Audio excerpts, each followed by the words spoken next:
कैसे पेपर को सॉल्व करना है, कौन सी टेक्निक को फॉलो करना है, कब आपको तुक्का लगाना है, कब आपको डिफिकल्ट क्वेश्चंस को सॉल्व करना है। इस वीडियो में आपको मैं 7 पॉइंट्स में बताने वाला हूं पेपर अटेम्प्टिंग स्ट्रेटजी के बारे में, जो 100% आपके लिए काफी हेल्पफुल होने वाला है। और स्पेशली जिनकी कम प्रिपरेशन हो रखी है, आपको पेपर को कैसे सॉल्व करना है, आपने जो चैप्टर्स प्रिपेयर किए उन सब चैप्टर्स के क्वेश्चंस आपको कब सॉल्व करना है। तो सबसे पहले देखो पेपर आपका कैसे सेट होता है, एमएसटीसीटी एग्जाम का जो पेपर है वो कैसे सेट होता है। So hi everyone, this is Sameer.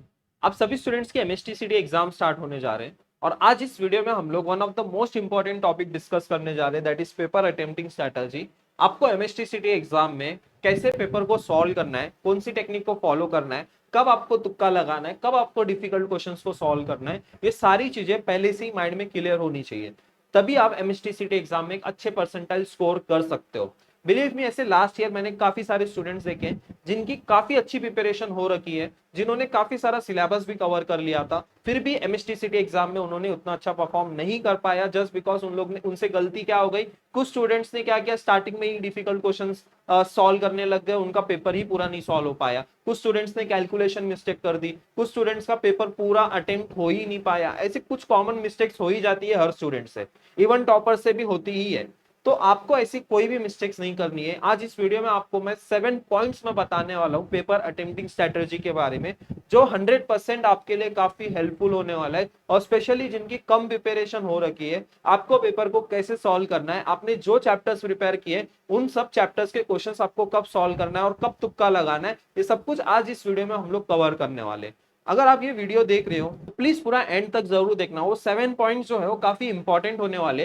Before going to examination centre वो 7 पॉइंट्स कहीं आप लिख लो या तो आप अपने दिमाग में वो सेट करके रख लो, क्योंकि ये 7 पॉइंट्स आपके एग्जाम में काफी हेल्प करने वाला है। तो आज के इस वीडियो को हम लोग स्टार्ट करते हैं। अगर कोई पहली बार इस चैनल पे आया है तो चैनल को सब्सक्राइब करके रख देना। डिस्क्रिप्शन बॉक्स में आपको व्हाट्सएप ग्रुप की लिंक एंड टेलीग्राम चैनल की लिंक है, वो आप ज्वाइन कर सकते हो। तो सबसे पहले देखो पेपर आपका कैसे सेट होता है, एमएसटीसीटी एग्जाम का जो पेपर है वो कैसे सेट होता है। अब वहां पे 3 पार्ट में डिवाइड होता है आपका पेपर। सबसे पहले easy questions, moderate questions and difficult questions. तीनों टाइप के क्वेश्चंस आपको देखने को मिलेंगे पेपर में। ऑल्दो अगर आपने 2023 के पेपर सॉल्व भी किए होंगे तो आपको पता चल गया होगा, वहां पे इजी क्वेश्चंस भी होते हैं, मॉडरेट भी होते हैं और डिफिकल्ट भी होते हैं। ऐसा कभी नहीं होता है कि सिर्फ मॉडरेट क्वेश्चंस होंगे और डिफिकल्ट क्वेश्चंस होंगे, ऐसा कभी भी नहीं होता है। वहां पे इजी क्वेश्चंस भी रहेंगे, मॉडरेट क्वेश्चंस भी रहेंगे और डिफिकल्ट क्वेश्चंस भी रहेंगे। एक्चुअली क्या होता है, देखो जब भी कोई भी पेपर सेटर होता है ना, वो यही सोच के पेपर सेट करता है कि अगर कोई एक एवरेज स्टूडेंट भी आता है पेपर देने तो एटलीस्ट उसको कुछ ना कुछ क्वेश्चन सॉल्व करने को आए। तो इसलिए इजी क्वेश्चंस, मॉडरेट क्वेश्चंस और डिफिकल्ट क्वेश्चंस, तीनों टाइप के क्वेश्चंस आपको देखने को मिलते हैं। अब एमसीक्यू सॉल्विंग करने का अप्रोच क्या होना चाहिए, सबसे फर्स्ट पॉइंट एमसीक्यू सॉल्व करने का अप्रोच। सबसे पहले देखो यहाँ पे एक चीज मैं आपको पहले ही क्लियर करता हूं। अभी लास्ट ईयर कुछ स्टूडेंट्स ने क्या मिस्टेक की, पहला क्वेश्चन देखा, कुछ उनको डिफिकल्ट लगा एंड वहीं पे उन लोग अटक गए। वो डिफिकल्ट क्वेश्चन, वो लेंदी क्वेश्चन सॉल्व करने में ही वहीं पे अटक गए, पहले क्वेश्चन को ही 5 मिनट उन लोग ने दे दिया। इस वजह से पूरे 100 क्वेश्चन, फिजिक्स केमिस्ट्री में आपके 100 क्वेश्चन होते हैं, फिजिक्स केमिस्ट्री के पूरे 100 क्वेश्चन उनके नहीं सॉल्व हो पाए। मैथ्स में भी ऐसे ही कुछ स्टूडेंट्स ने मिस्टेक की, इनडेफिनेट इंटीग्रेशन थोड़ा लेंदी आया था, उन लोग ने स्किप नहीं किया। अब डिफिकल्ट क्वेश्चन स्टार्टिंग में सॉल्व करने लग गए थे, और ये गलती आपको नहीं करनी है। आपको स्टार्टिंग में क्या करना है, एमसीक्यू सॉल्विंग का अप्रोच क्या होना चाहिए, सबसे पहला इजी क्वेश्चंस को ही टैकल करो। जो इजी क्वेश्चन है, जो 1 लाइन क्वेश्चन है, जो 1 स्टेप आपका आंसर आ जाए, जो थेरोटिकल क्वेश्चंस है, वो पहले क्वेश्चंस को आपको सॉल्व करना है। फिजिक्स केमिस्ट्री के आपके 100 क्वेश्चंस आने वाले और 30 मिनट्स में फिजिक्स केमिस्ट्री के, फिजिक्स के और केमिस्ट्री के दोनों के अगर आपको इजी क्वेश्चन जो लग रहे उसको 30 मिनट्स में पहले सॉल्व करके ले लेना है, ठीक है। अब यहाँ पे ना कॉन्फिडेंस बहुत मैटर करता है। अगर आपने डिफिकल्ट क्वेश्चन सॉल्व कर लिया स्टार्टिंग में, अगर सपोज वहां पे आंसर नहीं आया तो आपका कॉन्फिडेंस पूरा जीरो हो जाएगा। लेकिन उसी जगह पे अगर आपने इजी क्वेश्चन सॉल्व किया एंड ऑटोमेटिकली आपका कॉन्फिडेंस बढ़ जाएगा। एंड कॉन्फिडेंस अगर है आपके अंदर तो आप बाकी के सारे क्वेश्चंस को भी टैकल कर लोगे, मॉडरेट लेवल के क्वेश्चंस और डिफिकल्ट लेवल के क्वेश्चंस भी। अब मॉडरेट लेवल के क्वेश्चंस को आपको कितना टाइम देना है, मॉडरेट लेवल के क्वेश्चंस को आपको नियर अबाउट 40 मिनट्स देना है। एंड डिफिकल्ट क्वेश्चंस को ज्यादा नहीं, बस 20 मिनट्स देना है। डिफिकल्ट क्वेश्चंस को आपको ज्यादा टाइम वेस्ट करना ही नहीं है डिफिकल्ट क्वेश्चन में। जो इजी लेवल के क्वेश्चन, जो मॉडरेट लेवल के क्वेश्चन है, इन दोनों क्वेश्चंस आपके 70 मिनट्स में सॉल्व हो जाने चाहिए।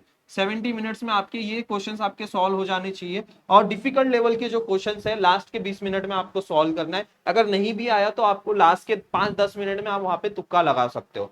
टाइम मैनेजमेंट कैसे करना है आपको, ये जो फॉलो 30-40-20 रूल जो मैंने बताया है, ये डेफिनेटली आपके लिए काफी हेल्पफुल होने वाला है। 30 मिनट्स में इजी क्वेश्चंस, 40 मिनट्स में मॉडरेट क्वेश्चंस और लास्ट के 20 मिनट्स में आपको डिफिकल्ट क्वेश्चंस। तो अगर आप ये रूल फॉलो करते हो, ये देखो 90 मिनट्स को ही मैंने स्प्लिट किया हुआ है, ये 90 मिनट्स को, ये सेक्शन 1 और सेक्शन 2 दोनों के लिए एप्लीकेबल होता है। आई होप सो पहला पॉइंट आप सभी स्टूडेंट्स का क्लियर है।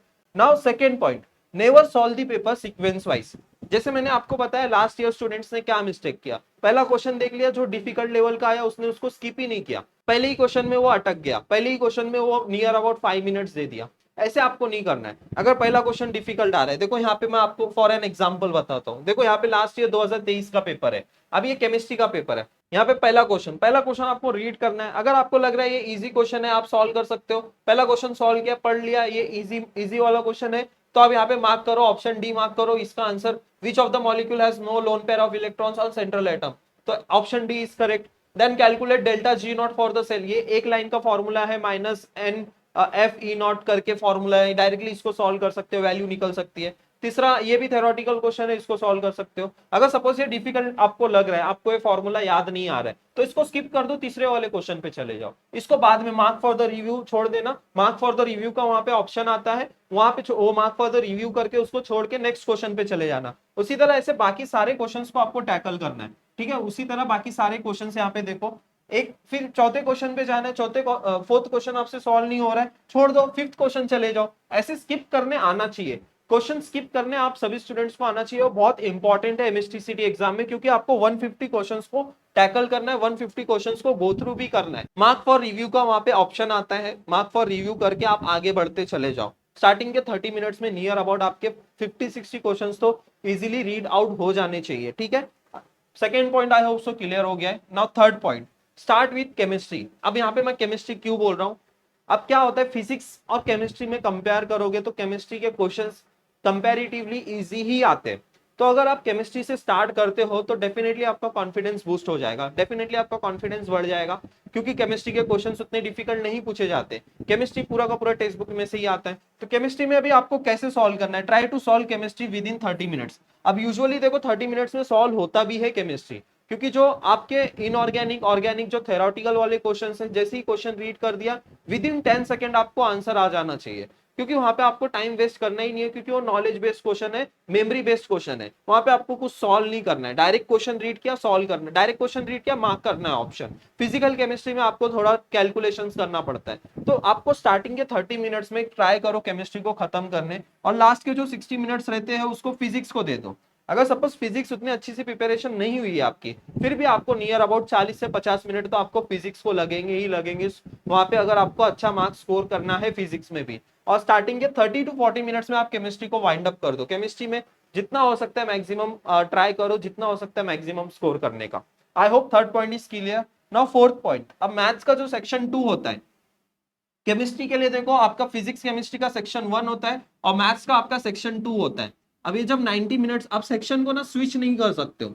अब लास्ट ईयर ऐसी प्रॉब्लम हुई थी, अब वहां पे सेक्शन 1 सेक्शन 2 स्विच होता था, बट अब यहाँ पे, अब जब उस टाइम पे क्या प्रॉब्लम हुआ था, अगर आप सेक्शन 2 चले गए तो फिर से सेक्शन 1 में आ ही नहीं सकते, वो ऑटोमेटिकली सबमिट हो जाता है सेक्शन 1। अब इस साल सीईटी सेल वालों ने क्या किया, जब तक 90 मिनट्स कंप्लीट नहीं हो जाते आपका सेक्शन 2 यानी कि मैथ्स का सेक्शन ओपन होगा ही नहीं। 90 मिनट्स सिर्फ और सिर्फ आपका फिजिक्स केमिस्ट्री का रहेगा, और जैसे ही 90 मिनट्स कंप्लीट हो गया उसके बाद आपका मैथ्स का सेक्शन स्टार्ट हो जाएगा। उसके बाद एक बार 90 मिनट्स कंप्लीट होने के बाद फिर से आप केमिस्ट्री और फिजिक्स के क्वेश्चंस नहीं देख पाओगे। तो जो भी आपको सॉल्व करना है फिजिक्स और केमिस्ट्री के क्वेश्चंस स्टार्टिंग के 90 मिनट्स में ही सॉल्व करना है। आप बोलोगे लास्ट के 5 मिनट्स में मैं केमिस्ट्री के फिजिक्स के तुक्का लगाऊंगा या लगाऊंगी, वैसा नहीं होने वाला है। 90 मिनट्स कंप्लीट, फिजिक्स केमिस्ट्री का paper submit, 90 minutes next 90 minutes maths के लिए होने वाले। तो मैथ्स के पेपर को कैसे सॉल्व करना है, स्टार्टिंग में देखो मैथ्स के पेपर का ये अप्रोच बहुत अच्छा है, प्लीज इसको अंडरस्टैंड करो। स्टार्टिंग में बोनस चैप्टर को सॉल्व करो, बोनस चैप्टर यानी कि लॉजिक हो गया, एलपीपी हो गया, देन उसके बाद मैट्राइसेस हो गया, देन उसके बाद आप सभी स्टूडेंट्स का और 2 चैप्टर आता है, दैट इज बाइनोमियल डिस्ट्रीब्यूशन हो गया एंड प्रोबेबिलिटी डिस्ट्रीब्यूशन हो गया। इन 5 चैप्टर्स के जो क्वेश्चंस आएंगे स्टार्टिंग में वो सॉल्व करो, आपके ये 20 मिनट में क्वेश्चन सॉल्व हो जाएंगे। ये 5 चैप्टर के क्वेश्चंस ना आपके 20 मिनट में सॉल्व हो जाएंगे। अगर ये क्वेश्चन सॉल्व हो गए ना, ऑटोमेटिकली फिर से आपका कॉन्फिडेंस बूस्ट होगा, ऑटोमेटिकली आपका फिर से कॉन्फिडेंस बढ़ जाएगा। फिर आप उसके बाद पार्ट 1 के चैप्टर्स कंप्लीट कर लो, ट्रीगो के, pair of straight line, then vectors, line and plane, ये सारे क्वेश्चंस को टैकल कर लो। फिर सबसे लास्ट में जो है कैलकुलस वाले क्वेश्चंस को सॉल्व करो। क्योंकि कैलकुलस वाले क्वेश्चन में अल्टीमेटली आपको टाइम लगेगा, टाइम कंज्यूमिंग क्वेश्चंस होते हैं वो, ठीक है। वहां पे सारे फॉर्मूलेस आपको याद रखने हैं, तो आप वहां पे सारे स्टैंडर्ड टाइप्स आपको याद होने चाहिए। तो इसलिए आपको क्या करना है, मैथ्स के पेपर को सॉल्व करने का अप्रोच मैंने आपको बता दिया। पहले इजी चैप्टर्स, अब देखो कैसे मैंने उधर easy section, moderate questions, difficult questions मैंने वहां पे डिवाइड किया था। मैथ्स में आपको कैसे डिवाइड करना है, पहले बोनस चैप्टर के क्वेश्चंस को सॉल्व कर लो, जो कि ऑलरेडी इजी चैप्टर्स ही माना जाता है इन सभी चैप्टर्स को। फिर पार्ट 1 के chapters trigonometry, matrices, line and plane vectors, फिर आपको लास्ट में जो है कैलकुलस वाले chapters, indefinite, definite, differential, application of derivative, ये सारे चैप्टर्स को सॉल्व करना है। आई होप ये चारों पॉइंट आपके क्लियर हो गए। नेक्स्ट आपको revise all the formulas before exam. अब ये फिफ्थ पॉइंट जो है सभी स्टूडेंट्स के लिए काफी इंपॉर्टेंट होने वाला है, बिकॉज एमएसटीसीटी एग्जाम में जो 150 क्वेश्चंस है, 150 क्वेश्चंस में से 90% ऑफ द क्वेश्चंस आपके पूरे फॉर्मूले बेस्ड होने वाले। तो फॉर्मूला अगर याद है तभी आप क्वेश्चंस को सॉल्व कर पाओगे, तभी आप आंसर सही निकाल पाओगे। तो फॉर्मूले is very important. Formula sheet अगर आपके पास है उसको डेली रिवाइज करते रहो। आपको याद है फिर भी ओवर कॉन्फिडेंस में मत जाना, क्योंकि लास्ट मोमेंट में आप जंबल कर जाते हो। वहां सारे एमसीक्यूज, सारे पीसीएम के फॉर्मूले एक साथ याद रखना थोड़ा सा डिफिकल्ट हो जाता है। बार बार रिवाइज करते रहो, एग्जाम में सही तरीके से आप फॉर्मूला यूज कर लोगे बार बार, लेकिन उसको रिवाइज करते रहो, ठीक है। नेक्स्ट जो है टाइम मैनेजमेंट के लिए, ऑलरेडी मैंने आपको बताया टाइम मैनेज कैसे करना है सीटी एग्जाम में। पेपर आपके जो 150 क्वेश्चन है, 150 क्वेश्चन आपके पूरे के पूरे सॉल्व होने चाहिए, पूरे के पूरे अटेम्प्ट होने चाहिए with in time. With in time आपको 150 क्वेश्चंस को सॉल्व करना है। और तुक्का कब लगाना है आप सभी स्टूडेंट्स को, लास्ट के सिर्फ 10 मिनट में ही आपको तुक्का लगाना है, बाकी का टाइम सिर्फ और सिर्फ क्वेश्चंस को। अब देखो यहाँ पे और एक पॉइंट मैं आपको बता देता हूँ। भले देखो जिनकी बहुत कम प्रिपरेशन हो रखी है, समझो आपकी 30-40 चैप्टर्स प्रिपेयर किए होंगे आपने, 30 या 35 चैप्टर्स प्रिपेयर किए होंगे, तो आप सभी स्टूडेंट्स को पहले वही क्वेश्चंस को सॉल्व करना है जो चैप्टर्स आपने प्रिपेयर किए, जो चैप्टर्स आपको इजी लगते हैं, जो चैप्टर्स आपको कॉन्फिडेंस है कि ये चैप्टर के क्वेश्चंस मैं सॉल्व कर सकता हूँ या कर सकती हूँ, वही चैप्टर्स के क्वेश्चंस को सॉल्व कर लो। फिर जब सारे क्वेश्चंस हो जाते हैं, आपने जितने क्वेश्चंस को आप सॉल्व कर सकते थे सारे क्वेश्चंस आपने सॉल्व किए, उसके बाद आप सारे क्वेश्चंस को तुक्का लगाओ। देखो एक भी क्वेश्चन छोड़ के मत आना, सारे के सारे क्वेश्चंस आपको अटेम्प्ट करके आने हैं। 150 क्वेश्चंस पूरे के पूरे अटेम्प्ट करने हैं, और ट्राई करना है मैक्सिमम क्वेश्चंस का आप आंसर फाइंड आउट करके सही ऑप्शन मार्क करके आना, और बाकी सारे क्वेश्चंस में आप तुक्का लगा के आ सकते हो। ऑलरेडी तुक्का कैसे लगाना है, साइंटिफिकली मेथड मैंने आपको बताया है सीईटी के लिए कैसे आप तुक्का लगा सकते हो। हम लोग ने काफी रिसर्च करके, एनालिसिस करके मैंने आप सभी स्टूडेंट्स को बताया, वो वीडियो आप देख सकते, मेरे चैनल पे आपको देखने को मिल जाएगा वो वीडियो भी। ओके, नाउ लास्ट पॉइंट जो है दैट इज कैलकुलेशन मिस्टेक्स। ये कैलकुलेशन मिस्टेक्स लास्ट ईयर भी काफी सारे स्टूडेंट्स ने किया था, तो आप सभी स्टूडेंट्स को कैलकुलेशन मिस्टेक्स बिल्कुल नहीं करनी है, कैलकुलेशन पे भी थोड़ा फोकस करना है, ठीक है। आई होप सो सारे पॉइंट्स हम लोग ने कवर कर दिए हैं, और कुछ सजेशंस है जैसे कि सारी चीजें प्रॉपर डॉक्यूमेंटेशन वगैरह रख लेना, अंडरटेकिंग फॉर्म वगैरह, अगर नाम वगैरह में मिस्टेक्स है तो अंडरटेकिंग फॉर्म फिल कर लेना, be on the time at the centre, carry extra photos, have proper sleep before examination. ये कुछ सजेशन है आप सभी स्टूडेंट्स के लिए, ओके। अगर आपको कुछ और भी डाउट्स है तो आप कमेंट सेक्शन में कमेंट कर सकते हो। एंड यस, आप सभी स्टूडेंट्स को अपना बेस्ट दे के आना है, और अभी कमेंट करके जो, एंड जितने भी स्टूडेंट्स यहाँ तक वीडियो देख रहे हैं, आप सभी स्टूडेंट्स को कमेंट करना है कि यस भैया आई विल गिव माई 100%।